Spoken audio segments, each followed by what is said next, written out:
माऊलीची पालखी सासवडमध्ये आहे आणि आज सोपान काकांची पालखी देखील प्रस्थान ठेवणार आहे। आपल्यासोबत आमदार विजय बापू शिवतारे आहेत। बापू, दोन्ही पालख्या तुमच्याकडे आहेत, कशा पद्धतीने स्वागत करताय आणि आज भक्तिमय वातावरण आहे?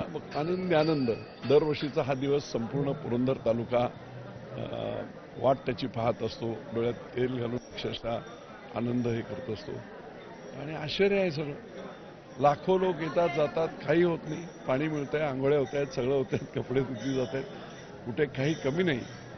पांडुरंगाची कृपा हे फक्त मानवी पद्धतीने अरेंजमेंट करून होणार नाही। आपण म्हणतो की प्रत्येक व्यक्तीला एवढं या सगळ्या अरेंजमेंट जरी केलेले असतील तरी शेवटी पांडुरंग आहे। आपल्याला ऑक्सिजन लागतो, प्राणवायू लागतो। एकाच शहरामध्ये हे 5 लाख लोक एकत्र आले आहेत, पण प्राणवायू कमी नाही पडत।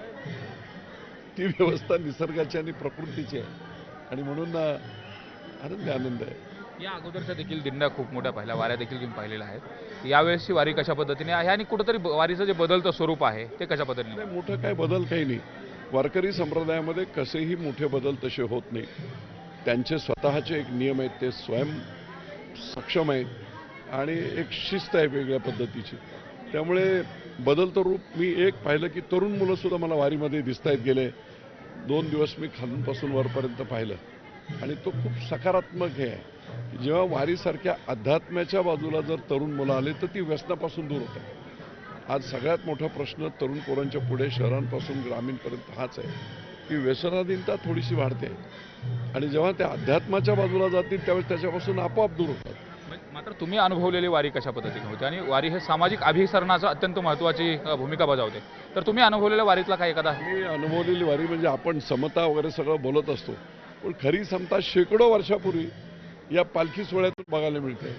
हजारो वारकरी आहेत, कोण कोणाची जात विचारतोय, कोण जेवायला बसलेलं आहे, कोण जेवण वाढतोय, काही नाही, माऊली माऊली म्हणत सगळं कसलंय। म्हणजे खऱ्या अर्थाने शेकडो वर्षापूर्वी वारकरी संप्रदायातून समता ही निर्माण झाली की जी चुकीच्या प्रथा परंपरा होत्या त्या दूर केल्या। वारीमध्ये व्यवस्थेच्या संदर्भामधलं शासन प्रशासनाकडून त्या पद्धतीच्या सुविधा मिळत आहेत? हो, अतिशय चांगल्या सुविधा। पोलीस प्रशासन मी अगदी कौतुक करतो। पुणे जिल्ह्याचे ग्रामीणचे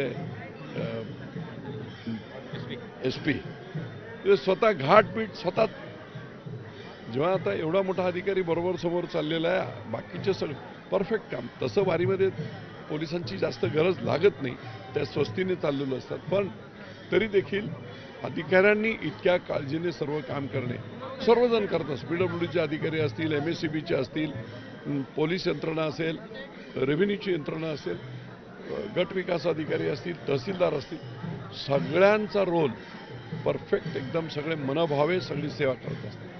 आपण पाहतोय वारी आणि वारीमधून मिळणारी जी समता आहे ती समता देखील व्यवस्थित पद्धतीने प्रस्थापित केली जाते, अशाच पद्धतीचं मत विजय बापू शिवतारे यांनी व्यक्त केलंय। त्याचबरोबर वारीची जी सुविधा आहे त्या देखील पोलीस प्रशासनाकडून व्यवस्थित पद्धतीने देत असल्याचं देखील त्यांचं म्हणणं आहे। सुरेश जाधव, कॅमेरा पर्सन प्रवीण शेट्टीसह सुरेश जाधव, न्यूज 18 लोकमत, सासवड।